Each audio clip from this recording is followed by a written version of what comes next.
Can you tell us about the day you went blind? The day I went blind, I woke up like normal. My eyesight was exactly as it should be, but I was still feeling bad for my weeks of being sick. I was going into my 3rd or 4th week of not feeling well, so I moved pretty slowly. I was constantly feeling nauseous and lightheaded, and I couldn't eat more than a few bites of anything without feeling awful. Because I was so sick, I did everything with caution, in the hopes that I wouldn't make myself feel any worse. The only time I noticed a problem with my eyesight was after standing up too quickly. My vision would black out for a second and then go back to normal, so I just assumed it was because of how little I was eating. That morning, I went downstairs to make my breakfast, but I didn't have an appetite, which was typical for me that summer. All I could stand right after waking up was a simple cup of coffee.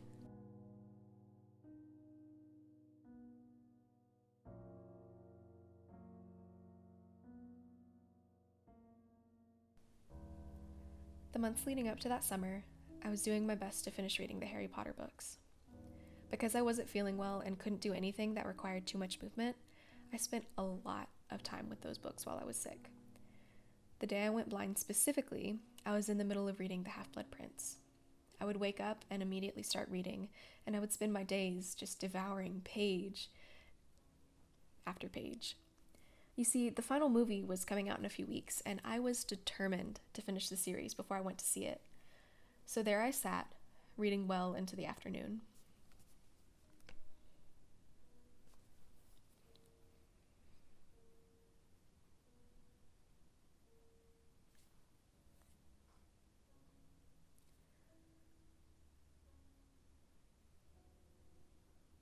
Once I realized it was time for lunch, I knew I had to eat even though I wasn't hungry.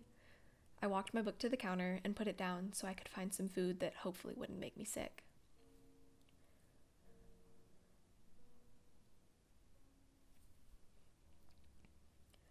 I was at the point where I could finally keep my meals down, but I chose something safe, a sandwich and some chips, so I wouldn't upset my stomach. At this point, we thought I just had a stomach bug. That's what this started with, so for a while I was extremely careful about what I ate.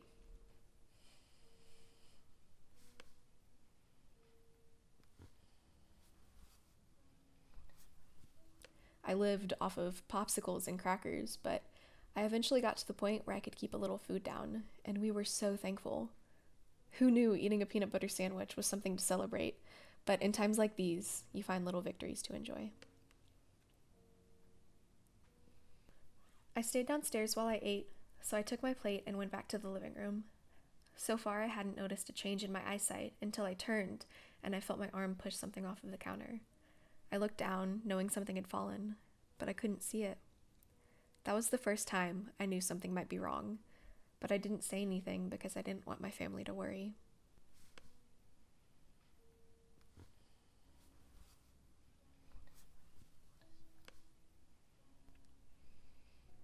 I just shook it off and tried to eat, but I felt full after a few bites and went to take my plate back to the kitchen. As I'm walking back, my foot nudges something on the floor, and it's my book. That must have been what fell earlier, and it was just luck that I happened to bump into it. I wouldn't have seen it otherwise, so I put my plate up, grab the book, and go back to my reading. I'm starting to realize there might be something wrong with my eyes, but I try to ignore it. I'm reading when I blink, and it looks like some of my sight is gone on the right side. Again, I try to ignore it, but the longer I sit there, the more I notice more sight disappearing. I try to focus, thinking I might be about to pass out, but when I blink again, my eyesight is completely gone. That's the moment I went blind.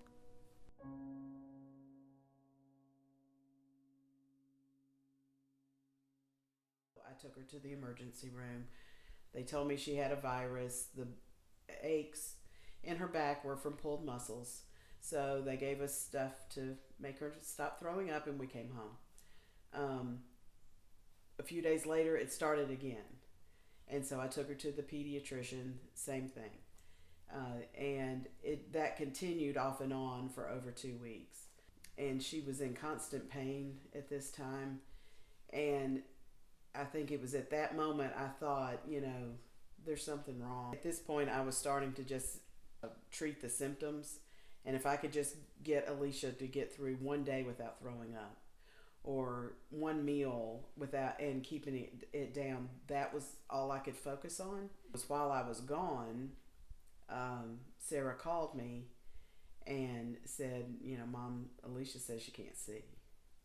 And that was it. It was at that point I thought, I can't hide from it anymore. There's something wrong. I still remember it pretty well because it was pretty memorable summer. You called me because I was not working or doing anything and asked me to come pick you up because you had gotten sick at school. But then I just remember you never really getting better, just kind of kept getting worse and worse, and we didn't really know what to do, what was going on. Mom took you to the doctor quite often. And then I remember, it's been a few weeks, and Mom wanted to get out, have some time, so me and you were just hanging out, and you told me that you couldn't see anything, and not really knowing what to do. Of course, I called Mom, and we took you to the hospital. I remember visiting her, and when I brought her food, I remember her sister Sarah, she treated her she was just so good about it. When I gave her the food, Sarah would put her hands on each food and tell her specifically what it was. And it was they had both just been doing it their whole lives. They both just knew exactly how to make it work. And I remember Miss Gale, her mom, mouthing to me and my mom, that the doctors weren't sure if it was going to get much better. Alicia was such a good sport about it. I had just gotten a Harry Potter wand because we were going to go to the midnight premiere and we were dressing up and everything. And so I brought her that so she could see it and feel it and everything. I was nervous about it because I wasn't really sure how to act, if how it was going to be, but she made it easy. It was just, like I said, confusing. Didn't understand what was going on, why it was going on, and why the doctors didn't understand and know exactly what was going on. They were trying their best, but they just couldn't figure it out at first. It was just very, very frustrating. I was so hopeful that they were going to fix everything and take care of it. I wanted them to so bad and prayed so much for them for it, but they kept saying we'll try, but we don't think it's going to work. And it was just very frustrating and very hard. We were willing to try anything they said, really, to try and correct your vision. Were you scared? I was terribly scared. At this point, then, a neurosurgeon was involved, an optic neurosurgeon was involved, and they started worrying about the damage of her nerves in her eyes, because as the days went on, her eyesight became less and less. So by the time that we were performing these spinal taps, she had no eyesight at all. They knew her left eye was pretty much completely gone at this point. So that was the first eye that they did the surgery on. She ended up having 2 surgeries on her eyes as well. I remember how the church put prayer concerns in the bulletin and in the emails, and I specifically looked for those prayer concerns so that I could be praying for Alicia and for her family. And I remember not always wanting to ask Gale what was going on because I knew it was really hard for her to talk about. I began working at the church in June of 2011, and right at that same time was when everything happened with Alicia. And I had met her mom, Gale, a few months prior throughout the interview process and immediately loved her. And knowing how badly she was hurting, I wanted to do something. And I didn't know what was appropriate. And knowing that they did not know me that well, I also did not want to impose myself into their lives during this time if that was not the right time and place. I started at the church right before Vacation Bible School, and every year they would raise offering, and that particular year I got to be a part of that process, even though I was new on staff, and we had decided to give our VBS offering towards Alicia and her family. And I think we We heard the news while we were on choir tour with some of the youth at the church. And I was pregnant with Aki, but Gale called you. Shortly after Alicia's vision issues, we started, our son Aki had issues with his lungs and was born with a bunch of medical issues.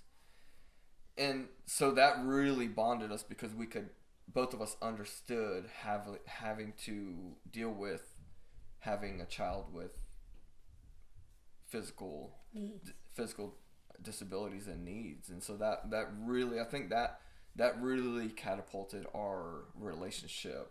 I remember getting just called out by the principal out of class, and she just told us like that you were going to be needing a little help, and that was pretty much it. She didn't go into detail about what it was, and I don't remember ever asking you about it, because I remember thinking that was a thing that was like your business. It was like kind of like a private thing. I didn't want to make you uncomfortable and ask you about it, so I didn't really know a lot. I just remember hearing you say once that you just couldn't see as well as you used to. I didn't notice a big difference. I remember just because we were already in middle school when that happened, so there wasn't a lot of instances where we would have to deal with it. At the very beginning, after she had just came back to school, I was a little precautious just because the principal made it seem like very, very serious, and that you were going to be like 100% different and like a different person. She made it seem like really, really weird. She was like, no, she's going to need a lot of help, and you guys need to help her. And I remember being like, okay, like I can do that, like I can help her out.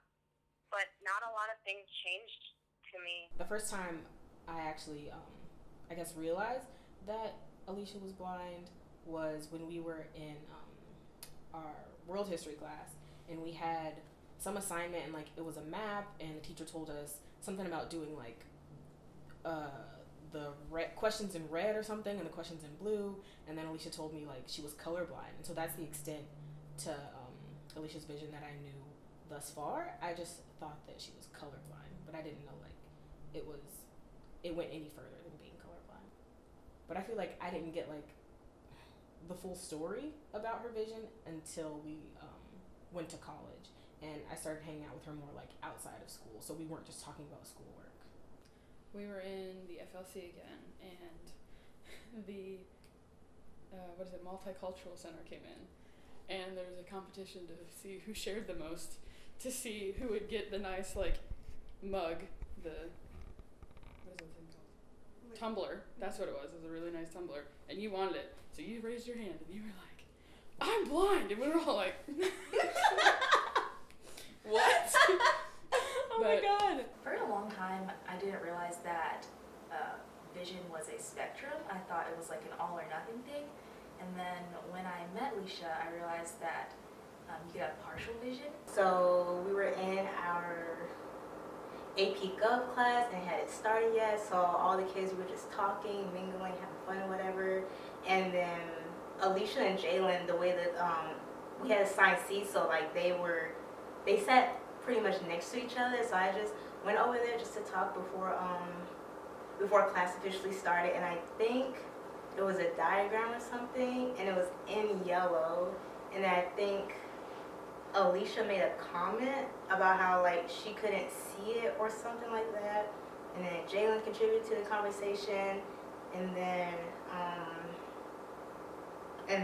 I hadn't known before then that this was an issue, so I asked her, I was like, what? Really? You can't see yellow? And then she was like, yeah, and then I think she was actually wearing yellow that day, so then I was like, so how do you see it? And I think she said it was just a muted color. I was like, oh, okay. And that's when I first found out that she had a blindness disability. And I remember whenever she auditioned for support group, she put legally blind on her audition form, and I just thought it was something somebody with just bad vision that wore glasses. I didn't know anything about it. I remember looking at you and being like, she's literally blind, and I was like, okay. I had no idea until Tech Week started, and the director of the show that we met in was like, hey, I know that you're assistant directing this, but you may not have picked up on the fact that she's blind. And I was like, oh, I mean, I know she wears glasses and stuff. I figured there was something. He was like, no, like, we have to, like, tape around the stage, like, Yeah. she's, like, blind. And I was like, no, she's not, because I had no idea. Because it didn't she even doesn't show it. Yeah. Did you know before I told you that I couldn't see? Did you know? I knew because I figured it out a little bit, but that was only for a little bit, and my mom told me a little bit about it, and I realized that you had been wearing glasses, so I kind of knew that, so I knew that would kind of. I kind of just knew that would mean that you would not see as well as everybody else who doesn't have glasses. What do you think that's like? You can't see. Do you think it's completely dark, or do you think I can see like a little bit? You can see a little bit. If you had that kind of sight, like if you could only see a little bit, do you think it would be hard? Yes. Yeah? Do you know what being blind is? Being blind means not seeing.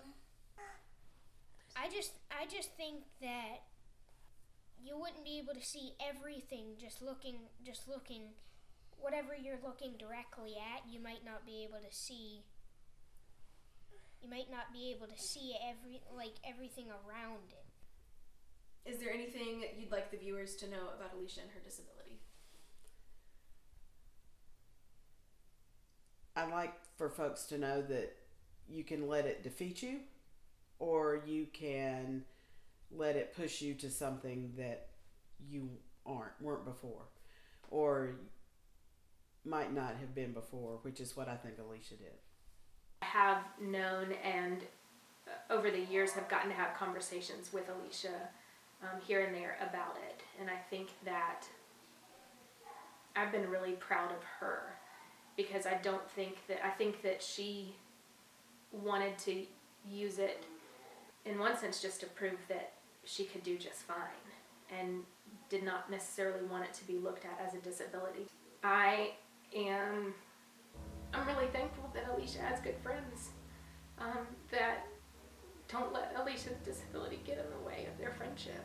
I don't ever want to feel bad for Alicia. I think there are some times when I have felt bad that she can't drive, and that there's a bit of freedom that she may lack, even though she's not let that stand in her way. But I am so grateful that she pushes herself and has done things and experienced things. But I also know that I'm thankful that she has been surrounded by good people that love her just the same and treat her like family, and do for her what her mom did for her too, and what I got to see in that.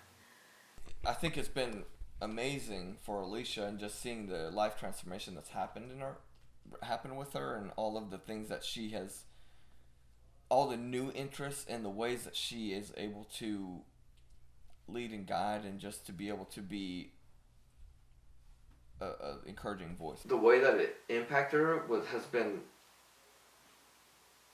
like phenomenal. Just as a voice of positivity for folks that are going through hard times.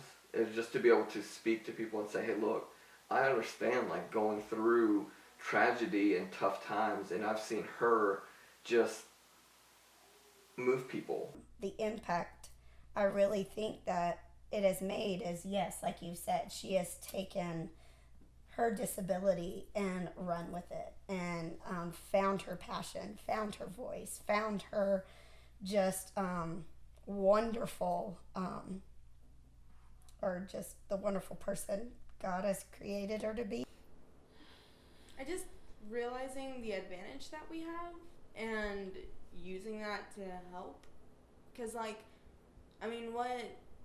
if we're going to the store and I know, for example, that you don't have the ability to go whenever you want, we always try to let you know, because we know that you're not able to go all the time. So I guess just common courtesy, Be like, okay, well, she needs this special help and there's nothing wrong with that, and so as like a normal human being, I was eager to give it to you. In a professional sense, you know. It doesn't affect us It doesn't at all. affect us at Like, all. You still, like, she still puts in 100% effort. 100% If anything, work. it makes us more conscious of how to be more accessible to everyone. It makes me think more, well, how is this going to be accessible for someone who is visually impaired? How are we going to make this, you know, product that we have created and, you know, we want people to really see, how are we going to show that to someone who can't hear? How do we, like, make that... How do we make our content more accessible? Exactly. I don't think if I had 3 fully sighted roommates, it would be any different because, I mean, Alicia acts like Alicia. She's a pretty fun person to be around. As a disabled person, it's just made me more considerate. A few weeks ago, we went to Georgia State's homecoming ball, and I love to dance. The first thing I did was run to the dance floor, and I looked back, and Alicia said, you know, this just isn't the environment for a visually impaired person. It's dark, there's lots of people here, so it just made me look in another person's perspective. Living with Alicia has kind of helped me be more aware of my surroundings and consider other people and their abilities before I just do stuff automatically. You know, she's always been the playful cut up, you know, and little kind of behind the scenes prankster and stuff. And so, you know, just afterwards, one thing I noticed is she's just more driven and, you know, just very focused on what she wants and goes and does it and does, you know, takes care of business. She can do anything she wants. More wanting to succeed more than anything else. Anyway, everything she does. So, very proud of her of that. What are some of the sacrifices you've made for Alicia and why? Well, one thing Alicia doesn't understand, a mother doesn't feel like she's making sacrifices. Even if that means me driving downtown 2 times in the night, I'm going to drive downtown. The one sacrifice I would make is to trade places with her, and I can't do that. I have no regrets, no, for that summer. I would do it again if I had to, because you were my sister and I would do anything for you. So, no, I have no regrets on that summer. Yeah. Did you know that you're like the best big sister in the world? Thank you. Can you describe your disability for us? I have about 20% of my vision in my right eye, right in the middle, and then in my left eye, it's like I'm looking through a coffee straw. And with that, I have like a hard time with depth perception because I really only have one eye that I can see out of. And then I have trouble distinguishing some colors from others, like dark colors usually run together, light colors usually run together, and then certain yellows I can't see. The summer of 2011, I had an allergic reaction to a medicine I had been taking, and it was also the adult dosage of that medicine, so at age 12, that wasn't really a good combo. About like May of 2011, I had a couple weeks where I was just throwing up constantly. I couldn't keep food down. It made my kidneys stop working. That caused a buildup of fluid in my spinal cord. That put pressure on my brain, and then all of that started to kill my optic nerves. By the time that I got to the hospital, I was completely blind. So after all of that, the 2 spinal taps, the 2 surgeries, and about a year and a half of recovery with a neuro-ophthalmologist, I ended up with the eyesight that I have now, and it's probably gonna stay like this for the rest of my life. I have always been like the one to try to cheer people up when they're sad. So I get this bad news, I hear my family like crying and like being so sad about this, and I try to make a joke. I make a comment about not being able to see a movie that summer, and it didn't really go over like I wanted it to. So that was the first time that I realized that things were gonna start changing. I think about it every day of my life, like every second, because I mean, think about it like as long as you have your eyes open, like that's constantly there. So there's never a moment that goes by where I'm not thinking about it. I've never woken up and forgotten about it. I've had dreams where I've maybe like regained my sight in the dream, and then I wake up and I'm like, oh, it's still like this, it's still dark. My disability is still so new in my life, but then accepting it for what it is like even newer. So that's the scariest part about my disability, is not knowing, like, if I have to go to a meeting in a new building and I don't know where it is, I don't know how I'm gonna get there, I don't know where to go once I'm inside.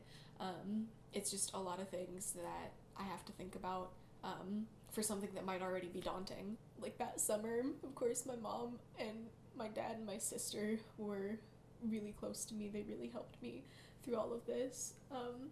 There's never been a moment where I've questioned with them, like, oh, can I do this with them because of my disability? Like, there's never been, like, a doubt in my mind that my disability would stop me from being able to interact with them, because I know that they'll just accommodate me however they need to. It's been really hard for me to accept my disability and to even call myself disabled. I wasn't able to do that until earlier this year. Katie, Ashley, and Ayubu, how they are just so willing to help my family, how they're so trusting of us, and how we've helped them go through hard times just like they've helped us. And then their kids, the way that they accommodate me and learn about my disability even if they're not aware of it. One time I was babysitting them at the church and we walked into the movie room and it was completely dark in there, and he was like, oh wait, I'll go turn the lights on for you. Getting to teach them about my disability and getting them to understand it and for them to really show me that they like know what I'm talking about, that's just so reassuring. It makes me more comfortable in my disability and makes me I guess prouder of it, because they see it as something interesting and just something new to learn about, whereas I've tried to hide it almost. They just accept it and they're fine with it, and they ask me questions so openly and get me comfortable talking about it. And I mean, they're all like 9 years old or younger, and I'm so thankful to them for that. And then all of my friends make me forget about my disability. They make me forget that there's anything different. There's always new things that I need to overcome. There's always bad days. There's always moments where I just hate it. But all of the people that are in my life just make it so much easier. Do you think that you have gained something from this experience? Yeah, I don't want to know what my life would be like if I wasn't blind, because I don't want people to see me and think, oh, she's blind, like, oh, bless her heart, she can't do anything for herself. There's a lot of stuff that I do with reckless abandon just because I know I'm held back in so many other aspects of my life that I don't want, fear of not getting a job, fear of not making people laugh, fear of not, following my passions and my dreams. I don't want that to hold me back. I don't want any of my accomplishments or my dreams to be stopped just because of not being able to see a little bit. I know how I worked through it, and I don't think there's any other way that I could have done that, like with my mom and with some of her friends and with the people that care about me. I just want to go back and tell them that it will be okay, that even though it's scary at that point, it gets so much better. God, it gets so much better because of my family and my friends. It didn't matter if I could see or not. I knew that they were there for me and that they made it okay for me.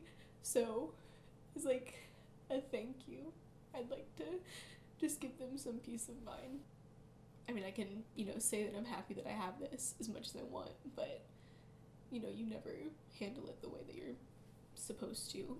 So, just do your best, I guess. Like, know that everything will work out eventually. I want to make this documentary not just to tell my story with my disability, but to let people know that having a disability affects the person with the disability, but then everyone around them. Like, you may see someone with a cane and you may worry about them and what they have to do, but you should be, you know, worrying about their friends, their family, the people that help them live their life as best they can, because it's a group effort, and no one can get through this life alone, able-bodied or not. So I just think that, like, a big misconception with disabilities is that you should want better for the people who have the disability, but you should also want better for the people around them too.